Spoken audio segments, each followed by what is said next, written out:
লরির ধাক্কায় মৃত্যু হলো এক সাইকেল আরোহীর। আজ সকালে পথ দুর্ঘটনাটি ঘটেছে বীরভূমের মুরারই বাজারে। মৃত ব্যক্তির নাম আদিত্য মণ্ডল, বয়স আনুমানিক 55 বছর, বাড়ি মুরারই ভাদেশ্বর এলাকায়।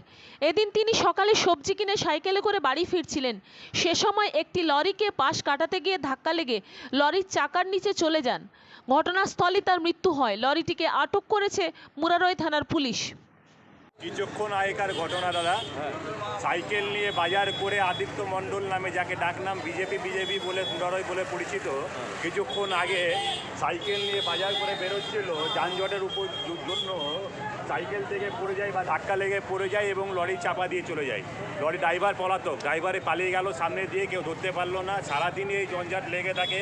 কবে যে মুরারইবাসী আমরা কবে যে যানজট থেকে মুক্ত হব বা কী হব সেটা বলা যায় না। জীবন এইভাবেই চলে যাচ্ছে, মানুষের জীবন দিনের পর দিন চলে যাচ্ছে এইভাবে। সুতরাং করজোরে অনুরোধ মুরারই প্রশাসনকে, মুরারই উপর মহলকে, যেন এই জামের ব্যাপারে নির্দিষ্ট কিছু করুন এবং কোনো স্টেপ নিন, যাতে কনওয়ে করুন, যাই করুন, কিন্তু মুরারই বাসীর জীবন বাঁচান। বীরভূম থেকে স্নেহা চক্রবর্তী রিপোর্ট, নূতন ভোর।